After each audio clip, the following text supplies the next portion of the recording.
Jazzcast Pros.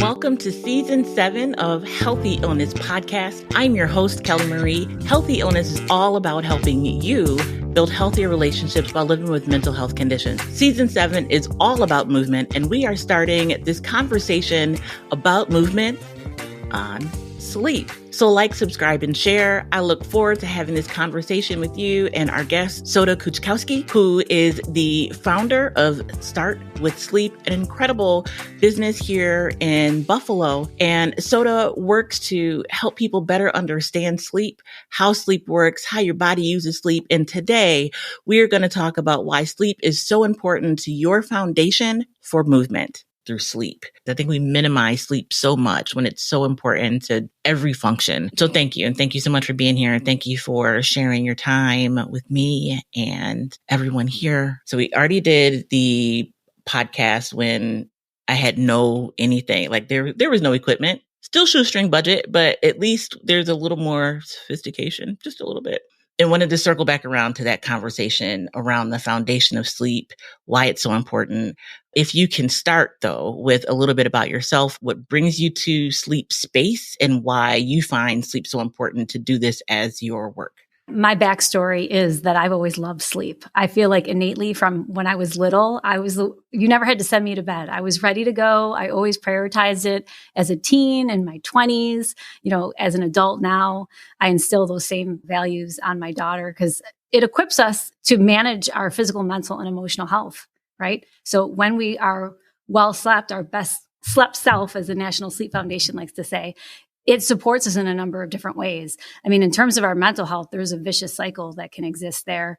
Even if getting one bad night of sleep, we tend to think slower. We tend to be more negative individuals. Physically, when you're talking about recovery, getting that deep sleep, I know you're talking about movement, and there's a lot of different types of movement. There's, vigorous exercise, which can induce that deeper sleep. There's stretching, which I'm a big proponent of. A lot of times people don't think about stretching in the morning, right? Because we see it in commercials, but we don't necessarily think about the fact that when you're sleeping, most people sleep in like the fetal position and they're curled up or their hands are in fists or they're under the pillow. They don't think about the fact that we actually need to stretch all of our muscles, right? Even our fingers and our toes. We need to be able to do what's called CARS exercises. So there's circular articular rotations where it's like we're moving these different parts of our body because as we get older, that's why we have that stiffness because we forget the simple things, that stretching in the morning. Like it's not just for those commercials, it's for us too. I love that. One of my kids is a big sleeper. Well, I feel like my entire family, we've got the sleep gene. It has left me in this last few years, but I love sleep too. And one of the kids was the same way. Like if you where is that kid? They were probably off taking a nap somewhere. It wasn't like, are they in trouble? Like, where are they sleeping? So I love that you have that story of sleep as just you being Soda. And I want to make sure that we do a takeaway around waking up in the morning so you have a good night's sleep. What does that look like? What are a couple things? You said like moving your joints and getting some movement, but I want to talk about that a little bit. But when it comes to preparing a sleep routine, because some people don't want to have a sleep routine, they just want to hop into bed. So no matter what people call it, what would you say are some of the foundational pieces that people should kind of like keep in mind when preparing for a good night's sleep? So for me, I think like sleep success is more about setting yourself up. So it's about looking at your environment, right? I'm a big proponent for having like the amber light, whether it be a night light, your bedside light. Personally, in my home, we have one of the dimmable ones where starting at 8 o'clock, it goes down to 73%, then 53%, and it kind of leads us into that evening hour. So we don't necessarily have to think about, is it 10 o'clock? The light should be dimmed. We have set that routine where it's automatically doing that. So our body starts to prepare for rest. We're collectively winding down without having to actually do anything. Because when life gets busy and you're so bogged down or you're having a stressful day, you're not going to take the time to put on the diffuser or, maybe draw that bath, whatever that bedtime routine looks like for you. Self-care presents itself in very different ways, because depending on how hard of a day you've had is how you have to take care of yourself, right? But if you set your sleep space up for success, you've already put those pieces into place. You have those darkening blinds, right? You have a humidifier. I just started a routine where it's, the lights dim, the humidifier goes on, we have the darkening blinds on at all times. I make sure that I keep my room dust free. So it's like those types of things are the things that are going to improve the quality of our sleep, is making sure that we have those foundational pieces. So I think taking care of your sleep space is going to be even more important than the sleep routine, because a lot of times it's like an afterthought, right? You have a very stressful day, you can't sleep, you're laying there wide-eyed, and you're like, well, what can I do? Oh, I'll get up and I'll look at my phone, or I'll have a cup of tea. And it's kind of like you're being reactive, right? We want to be proactive. And we want to say that I had a hard day, but when you get home and those lights start to dim, your body says, you know what? This is my safe place. This is the time for me to be able to unwind and relax naturally without having to put any extra effort into it. And, I feel like a lot of folks have some of those things in their houses already, the humidifier, the aromatherapy, whether it's the steam mister or plugins that, have smells, incense, like candles. So it's not necessarily that people have to go out and buy all this stuff. I feel like a lot of folks that are in this space of health and like trying to be better, their health, have some of these things already in the home. Are there things that, and a cell phone, I'm good guess is like the number one no, but when looking at that preparation for sleep, what should we start to limit in our interactions with our space? So I'm going to say, survey says number one, put down the cell phone and the television. What you're talking about, when you're talking about the television, you're talking about your phone, your tablet, your computer. What we're talking about is blue light, and everyone has a different sensitivity to blue light. So depending if you're someone who works on a computer all day, or if a lot of times we see our young ones now where they spend a lot of time on the tablet and they come home and they're watching TV, they're more sensitive to that blue light. So it's going to be kind of that culprit for why they're not able to wind down and fall asleep or maintain their sleep. Right? So it's all relative to the individual. When it comes to technology, it can work for us and work against us, right? So as I mentioned, we set routines that can be very beneficial. Even on your phone, it comes pre-built in. You can set, at 8:00, it turns on that night filter. Now, it doesn't completely block that blue or green light that we need in order to be able to wind down, but it's a starting point, right? You can set that routine where, if it starts to dim at 8 or 8:30, you say, oh, you know what? It's time for me to start thinking about stepping away from this. Right? So it helps us shape those kind of habits and behaviors around sleep, because we can easily fall back into old patterns. So sometimes we need those little tweaks to help us. Like with Google Home or any of those kind of home devices, they used to be pretty expensive, but now you can get plugins where it's like, you can get a whole pack for like $29 and set these routines on your phone. A lot of it has become very cost effective. Do you have any affiliate links for sleep stuff that we could put in the show notes for people? Absolutely. So, I just created with my new brand, The Doze, we just created a night light for the bathroom or the hallway, a bedside light, and also 3 different types of blue blockers, depending on if you're someone who works during the day, you're a shift worker, you tend to have issues with blue light at night, because they put blue light in everything now. So we've come out with a number of products to kind of support you in those, creating those better habits. Awesome. So that'll be in the show notes and clickable places for people to be able to enhance their sleep routine. So when it comes to exercise and movement, what are some things that people should remember when it comes to sleep and exercise? Well, the general rule for exercise is you want to make sure that you're not exercising. You don't want to be doing too much strenuous exercise before bed. You want to stop exercising like 2 to 3 hours before bed. If you are doing something closer to bedtime, it should be, yoga, or, there's different types of restorative yoga, yoga nidra, just a slow movement, deep breathing, tai chi, like there's all different types of slower movements. We just don't want to be pumping in that adrenaline through our body, and then we're trying to wind down. There's a best time for people to exercise or to do a number of things based on what's known as their chronotype. Like for me, it's actually better for me to work out in the evening, but I know that I'll walk on the treadmill. I won't do anything. Like I'm not going to do Zumba at 8:00 at night, because it's going to be harder for me to wind down. I just thought about caffeine. I personally thought that caffeine kept me awake, and maybe it's a type of caffeine. Like coffee versus like Red Bull. Well, Red Bull is, that's sugar. Well, I drink the sugar-free, which I think makes it all the other things worse because you're not drinking this. So we're not even going to talk about Red Bull. Well, with the caffeine, everyone has a different sensitivity to it, and we all metabolize it at a different rate. So it has a half-life of 5 to 8 hours. So the big thing is, like, I could have a cup of coffee and I can go to sleep, but even though I can go to sleep and I can maintain my sleep, it won't be as deep as if I didn't have that caffeine in my system. So caffeine reduces deep sleep by 20%. So if you know that, you say, oh, you know what? I have a big presentation the next morning. I'm not going to engage in that caffeine this late at night because I know it's going to disrupt my sleep, which is going to disrupt my, mental recovery, my physical recovery, and it's going to throw me off for the next day. And then again, it's relative to what you're consuming. And then the last point for caffeine is when we have caffeine in our system, it suppresses our body's ability to produce melatonin. And that's that hormone that keeps us regulated of sleep throughout the night. So having that in your system also suppresses your alcohol and caffeine suppress melatonin production. This is good stuff. You have so much information. So if someone is starting say just an exercise routine, maybe walking or going to the gym, whatever they decide to do to add some movement into their life, and it comes to like adjusting sleep schedules if necessary. We talked about chronotypes on the previous episode, and I actually went to the website and looked at my chronotype. I forgot which one I am. Hate the bear. So 55%. So I'm also a bear. So I have a schedule that's like, I want to be in bed by, 10 or 11. I wake up at like 7 a.m. That's me. Yeah. Okay. Yes. So that one.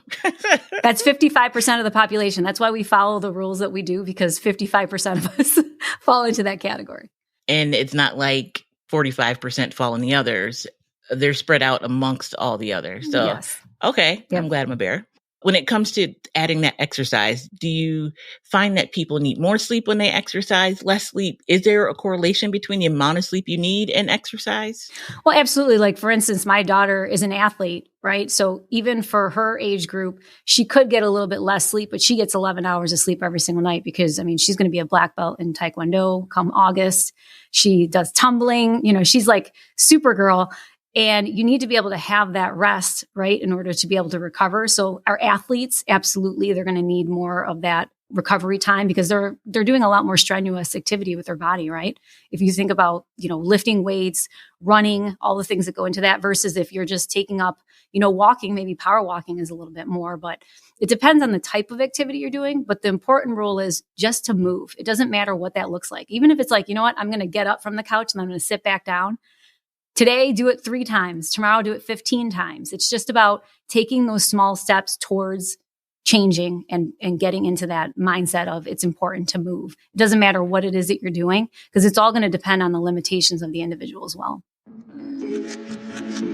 And you talked a little bit earlier about waking up and what that was like and how most people sleep in the fetal position. And there's a process that the body needs to go through. Can you talk a little bit about waking up? Is that also a part of restful sleep?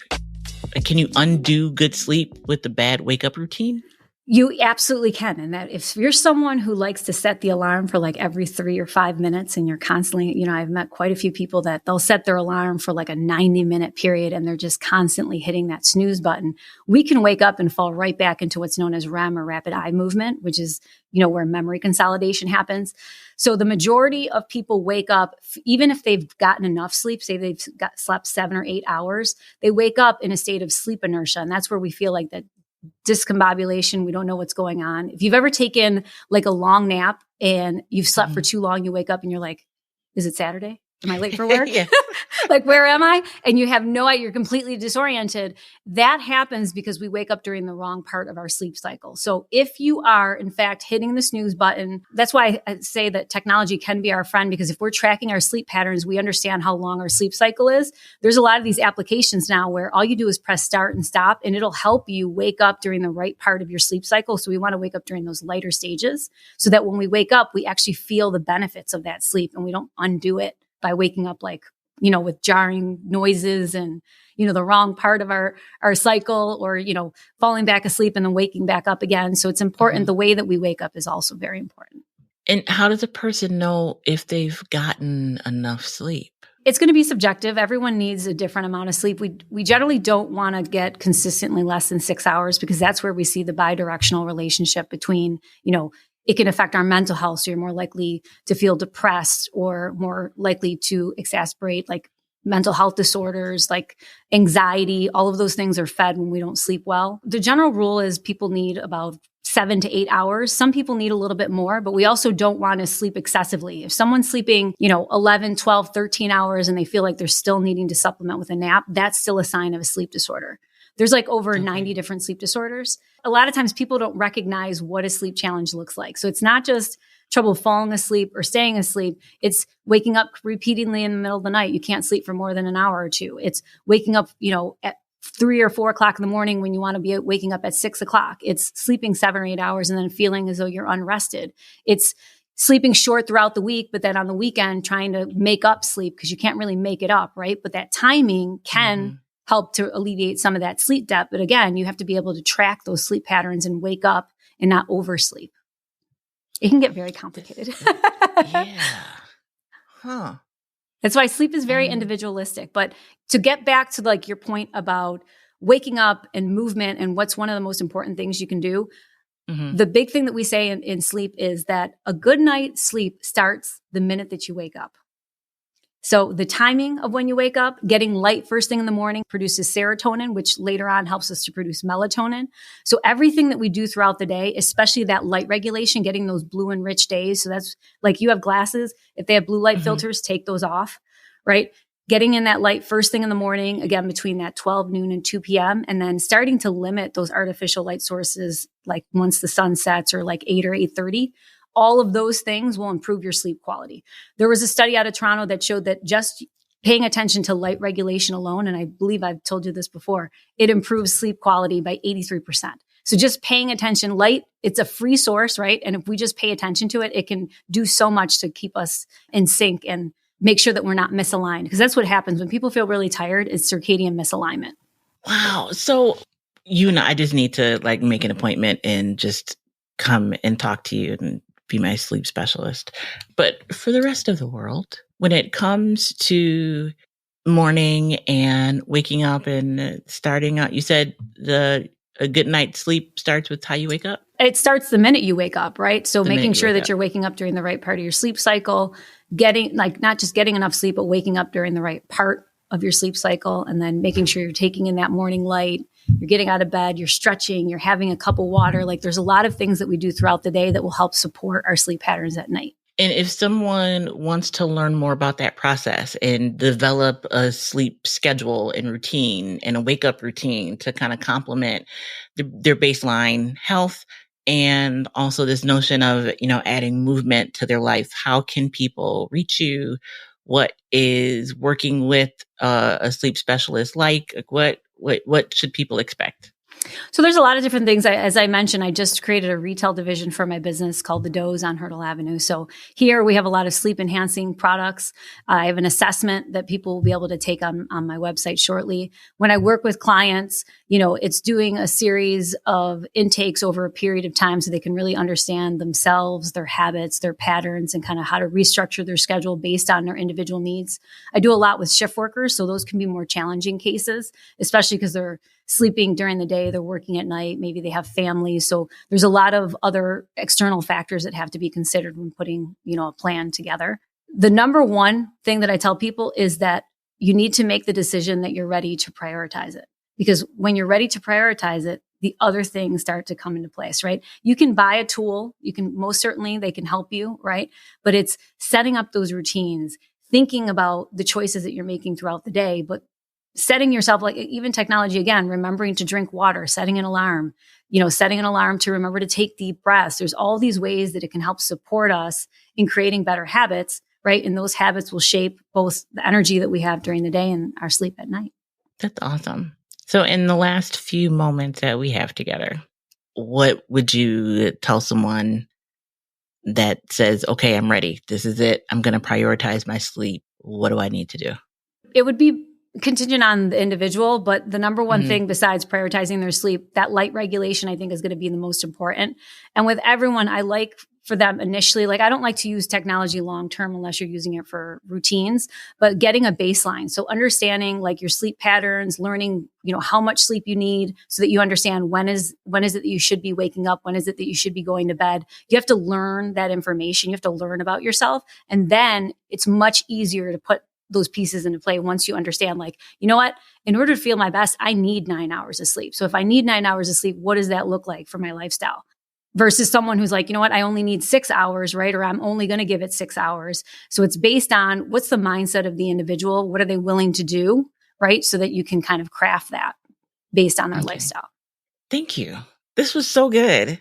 And so sleep cycle, I think, was the name of that. Was that sleep?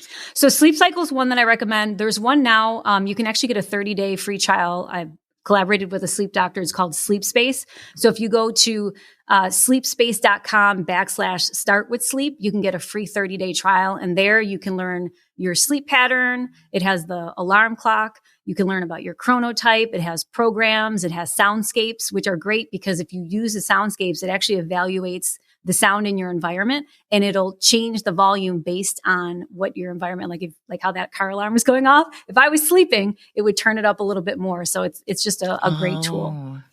So that will be in the show notes. So you can go out and start with sleep. I love it. Soda, thank you so much for taking the time out.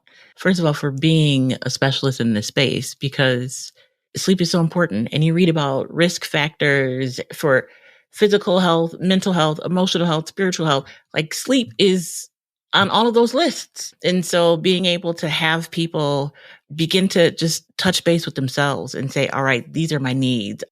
So check out Soda on the Doze podcast on the Jazzcast Pros Network. Soda and I have known each other for a few years now, and now we're both on a network together, which is incredible. I love sharing this space with you. And thank you so much for having me on. Thank you. Until the next time, if you are interested in learning about sleep, please check the show notes for all of the links to reach Soda Kuczkowski at Start With Sleep and to become a listener and subscriber of the Doze podcast, as well as the Healthy Illness podcast. So until next time, I encourage you to be the light. We are focusing on movement in this season 7. So come back. I have Onward Run coach Mary Beth Scott. She is going to be talking about running and running for mental health and all things coaching as it relates to getting those 2 feet moving a little bit faster. So again, thank you for listening. Thank you for subscribing. Thank you for sharing the podcast, sharing your life with me. Like, subscribe, share, all the things you already know. Until the next time, you already know. Be the light.